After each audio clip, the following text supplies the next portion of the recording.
until now. Bugatti. You don't want to sell me parts, huh? Look at it right here. Flew and crashed right into that right there. Thank God I have a hard head. A purple Bugatti, one of 60 ever built. Airbags deployed, front end destroyed, sitting on a flatbed in Miami. Let's start off with the most obvious, which is the front end of this vehicle. Worth $4 million this morning, worth nothing by the afternoon. And the man who crashed it? A 24-year-old who was flipping burgers at Dunkin Donuts 6 years ago. But the crash is only chapter 1.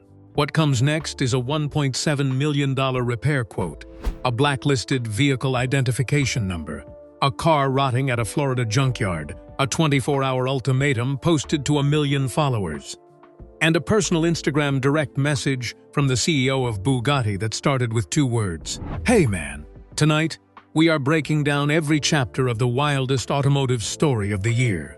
From Dunkin Donuts to Bugatti, the story of Alex Gonzalez, known to his 1 million-plus social media followers as Alex, does not begin with wealth, connections, or a family name that opens doors. It begins in 2018 in Miami, Florida, with an 18-year-old working a minimum wage job at Dunkin Donuts. Not as a side hustle, as the main plan. As the thing standing between him and a life he had not yet figured out how to build. He tried stocks. He tried drop shipping. He tried rental arbitrage. None of it worked. In fact, it went the other direction. He lost approximately $30,000 across those early attempts, money he did not have, learning lessons that most people learn on paper.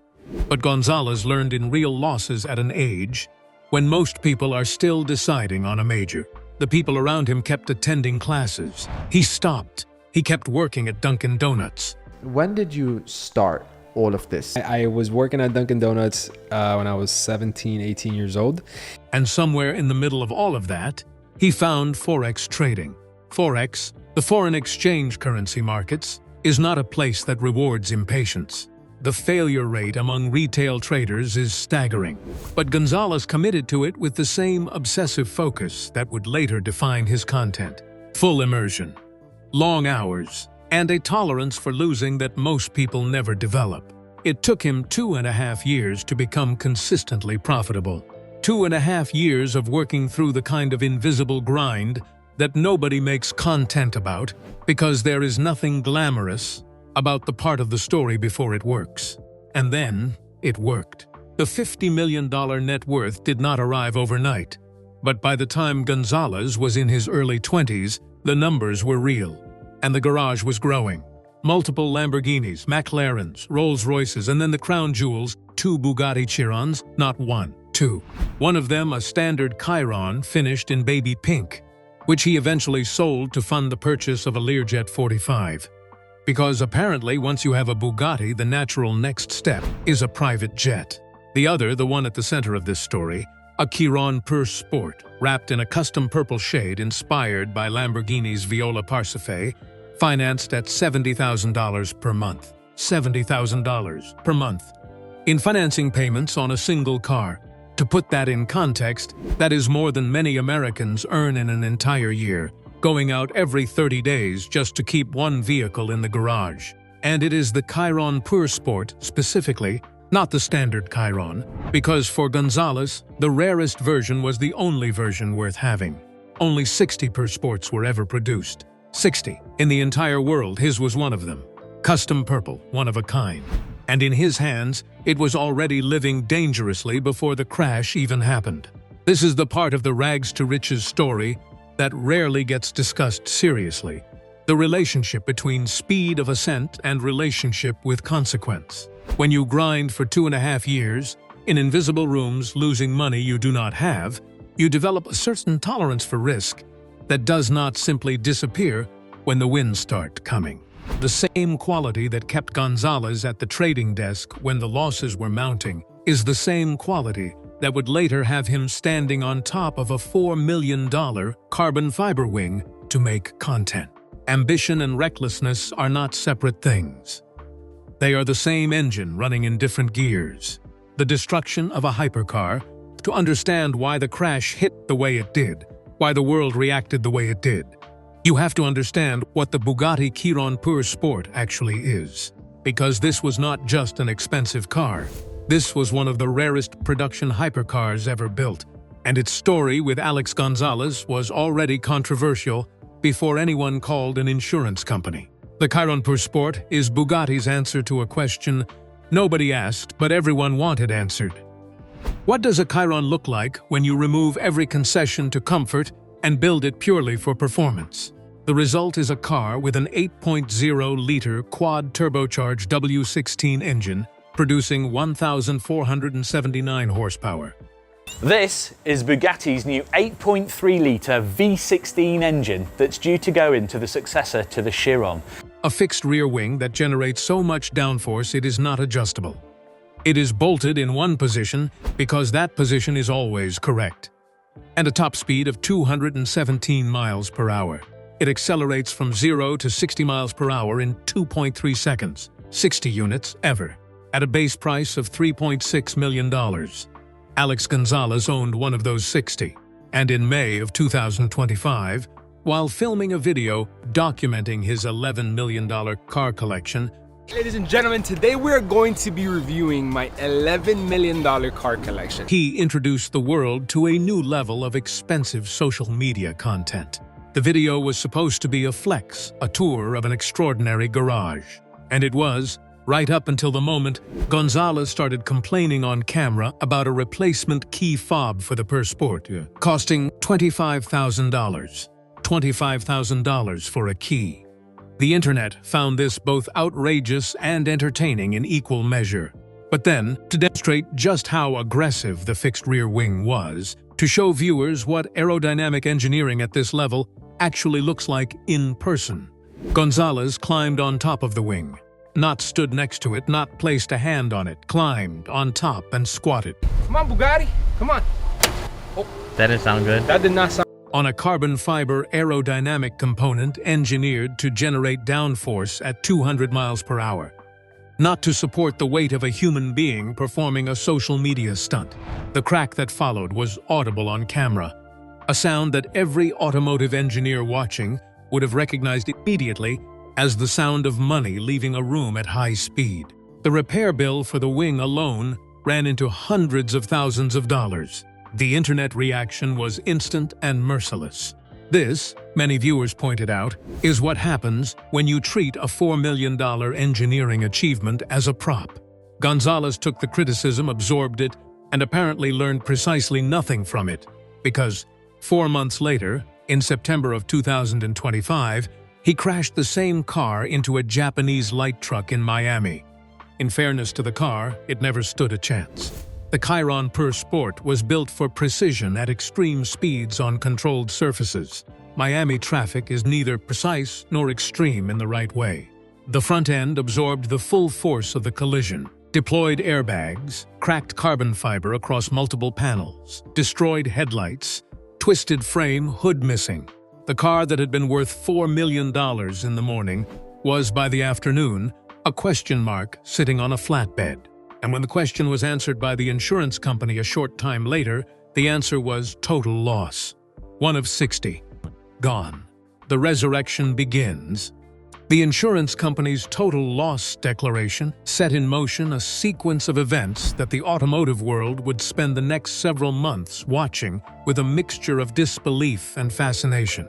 Because what happened next, not simply a wealthy person absorbing a financial hit and moving on.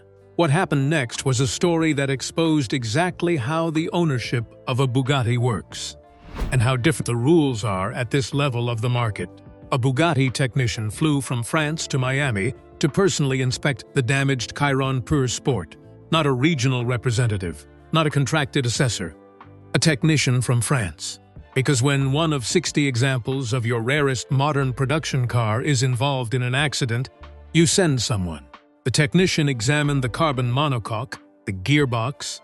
And this was bad. It looked like a huge crack in the gearbox on both sides. Damage could decide whether this car's repairable or not. The front structure and the aerodynamic components, and returned a verdict that matched what the insurance company had already concluded. Total loss. The vehicle identification number was subsequently locked, blacklisted. in the language that would soon be all over the internet, meaning that no authorized Bugatti dealer anywhere in the world could sell replacement parts for this specific car. The repair quote, when it circulated publicly, was the kind of number that produces a physical reaction even in people who have never owned anything more expensive than a standard family sedan. $1.7 million in parts alone, before labor, before shipping, before factory oversight. The headlights, just the headlights, cost more than a brand new Ferrari F430, more than a Porsche 911 Carrera. The engine, if it needed full replacement, would run to $850,000 on its own. A replacement key fob, as Gonzalez himself had demonstrated on camera just months earlier, cost $25,000. Bugatti's pricing is not accidental, and it is not greed. Every component is built, color-matched, and quality-controlled in Molsheim, France, under factory supervision, to standards that exist nowhere else in the automotive industry. But when the bill arrives, those standards feel abstract. The car was sent to Copart, the salvage auction platform where totaled and damaged vehicles go to find new owners willing to take on projects the insurance industry has given up on. Its estimated retail value at Copart was listed at $4,900,000. Its actual selling price would be a fraction of that. Previous wrecked Bugattis had sold anywhere from $500,000 to over $1 million depending on condition, with buyers typically hoping the drivetrain remained intact. And in this case, despite the front-end devastation, there were indications the powertrain might have survived. Matt Armstrong, the British YouTuber who has built a career and a significant following out of buying, wrecked exotic cars and bringing them back to drivable condition, heard about the Caron Per Sport, and immediately booked a flight to Miami. Armstrong has rebuilt Lamborghinis, Ferraris, and a catalog of machinery that most mechanics would refuse to touch. A crashed Bugatti was the kind of challenge that defines a career. He flew across the Atlantic. On the way to inspect the car, a Chevrolet cut across traffic and slammed into a Ferrari being driven by one of Armstrong's team members. Even the supporting cast of this story managed to total a supercar on the way to look at a totaled supercar. Gonzalez inspected his options: sell to Armstrong, sell to another bidder, or do the thing that very few people in automotive history have ever done: buy their own totaled $4 million car back from a salvage auction and attempt to resurrect it themselves. He chose the third option. He bought the Caron Sport back from Copart, a wrecked, airbag-deployed, hood-missing, blacklisted one of 60 Bugatti, back in his possession.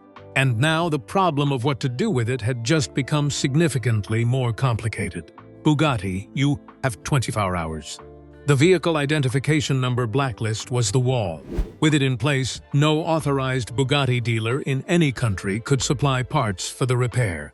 The only approved path to resurrection was a factory restoration at Bugatti's facility in Molsheim, France. A process that would cost, according to various estimates, nearly as much as simply purchasing another Chiron outright. For most people, that would have been the end of the story. For Alex Gonzalez, it was the beginning of a social media move that nobody in the automotive industry had ever seen before. In November of 2025, Gonzalez posted a message to his 1 million-plus followers that read, and this is the actual text, not a paraphrase: "Bugatti, you have 24 hours to unblacklist this car, or we will 3D print all parts." He later admitted the post was partly trolling, but it was also a genuine statement of intent. Gonzalez had been researching third-party solutions, including 3D printing non-critical exterior components, like the front fender and grille, in the event that factory parts remained unavailable. The post was both a dare and a backup plan delivered simultaneously to an audience of millions. Most automotive manufacturers, faced with a social media ultimatum from a customer, would do one of three things: ignore it entirely, issue a polished corporate statement from a communications department, or quietly let their legal team compose a letter. Bugatti did none of those things. Within the 24-hour window Gonzalez had set, Mate Rimac, the CEO of Bugatti Rimac, the man who had just months earlier completed the acquisition that gave him full control of the most legendary name in hypercar history, sent Alex Gonzalez a direct message on Instagram. The message, as captured in screenshots that Gonzalez subsequently shared publicly, opened with two words that became the most quoted line in automotive media for weeks. "Hey man, then Bugatti CEO here." Rimac explained directly and without corporate language why the 3D printing plan presented a problem that went beyond brand protection. The gearbox and the carbon fiber monocoque, the structural core of the car, had almost certainly absorbed damage in the collision. Those components cannot be safely 3D printed. Neither can the lighting systems or the body panels that carry structural function. A Chiron rebuilt with compromised core structures and non-factory components would be, at best, a beautiful object that should never go above 40 miles per hour. At worst, it would be catastrophic. Remac's message also contained the line that would change the direction of the entire story. The whole reason we took apart the back of this car because Alex wanted a new exhaust. "We want to help you do this in the most cost-efficient way. If the monocoque and gearbox do not need replacing, this will cost a lot less than everyone is saying." The car was reportedly unblacklisted. A phone call followed between Gonzalez and Rimac. The conversation ended with what was described publicly as a collaboration. Bugatti's involvement in guiding what was being called potentially one of the biggest Bugatti restorations ever attempted on a privately owned car outside the factory. Gonzalez's response to Remac's public explanation was not entirely warm. He pushed back, calling the framing around safety disingenuous and suggesting the blacklist policy was more about control over the brand's repair ecosystem than genuine safety concerns. He was not entirely wrong. Bugatti's policy of refusing to sell parts to independent repairers is partly about safety and partly about protecting the brand's value in the collector market. A Chiron repaired outside the official process with non-factory components is a car that loses provenance, certification, and a significant portion of its resale value. For a 1 of 60 example, that calculus is particularly acute. The safety argument and the brand protection argument are both real. They just happen to point in the same direction, which makes them convenient for Bugatti even when both are genuinely true. When money meets consequence, step back from the crash reports and the repair quotes and the Instagram screenshots and look at what this story actually is. Because the Alex Gonzalez Bugatti saga is not really about a car. It is about what happens when the speed of building wealth outruns the time it normally takes to build a relationship with consequence. And about what happens in the specific, rarefied world of hypercar ownership when those two things collide. Gonzalez built his fortune fast, not overnight. 2.5 years of grinding in Forex trading is real work, and the $50 million outcome is genuinely extraordinary by any measure. But fast enough that the relationship with the things money bought did not have time to accumulate the same weight as the work that earned them. When you spend 2.5 years losing $30,000 before you make your first real profit, you develop a specific psychology around money. It becomes abstract in a particular way, a number that goes up and down, that you can lose and recover, that does not feel permanent because you have already proven it is not permanent. And when that psychology gets applied to a $4 million car, the result is a man who stands on a carbon fiber wing to make content, because some part of his brain processes the wing the same way it processes a bad trade. Expensive but recoverable. The crash is the moment where that psychology met a reality it could not process with the same framework. $1.7 million in parts. A blacklisted vehicle identification number. A car sitting in a Florida junkyard that no amount of Forex profit could simply make whole again through the normal channels. For the first time in the Gonzalez story, money was not sufficient. Connections were not sufficient. Volume of content was not sufficient. The solution required something that money and social media cannot fully manufacture. The goodwill of the person who controls the brand you damaged. Mate Rimac's decision to send that direct message is interesting, precisely because he did not have to. According to the CEO of Bugatti, there's only 2 places in the world that are able to repair a crashed Bugatti. No CEO of a legacy automotive brand is obligated to slide into an influencer's Instagram inbox to resolve a parts dispute.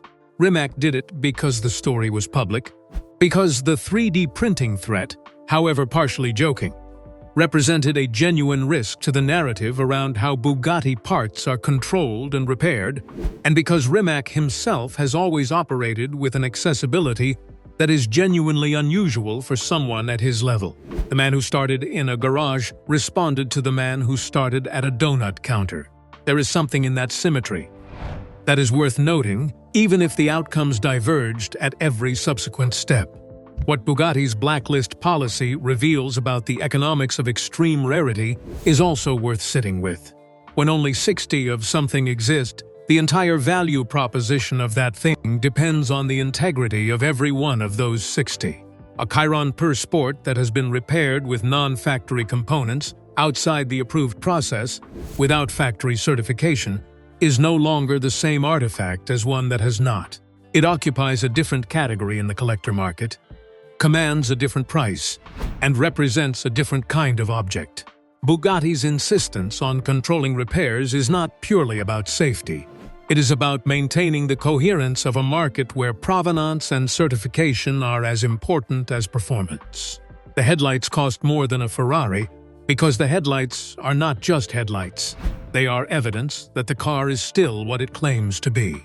The question the Gonzalez story leaves open, the one that every current and future hypercar owner should be sitting with, is whether the current era of social media ownership changes the relationship between manufacturers and buyers in ways that nobody fully anticipated. Bugatti did not design the Chiron per sport for owners who would stand on the wing on camera and then crash it into a truck and then post ultimatums to the brand on Instagram. But that is the world the Chiron per sport now inhabits. Mate Rimac knows Alex Gonzalez's Instagram handle. The CEO of a 100-year-old French hypercar brand is sliding into direct messages to manage the narrative around a salvage auction car. Whatever Bugatti was in the Volkswagen era, a sealed world of private transactions and quiet discretion, it is something different now. And the man who changed it is the same man who flew from France to inspect a crumpled purple hypercar in a Miami junkyard. From a Dunkin Donuts paycheck to a $50 million fortune. From a dream garage to one of the most expensive crashes in recent automotive history. Alex Gonzalez owned a 1 of 60 Bugatti Chiron per sport, damaged its wing on camera, then watched the same car become a total loss after a Miami crash just months later. What followed was even stranger, a $1.7 million repair estimate, a blacklisted VIN, a public ultimatum to Bugatti, and a direct message from CEO Matt Rimac himself. The rebuild is still underway, and nobody knows how this story ends. If you enjoyed the video, like, share your verdict below, and subscribe. Because next, we're diving into the Bugatti Tourbillon story.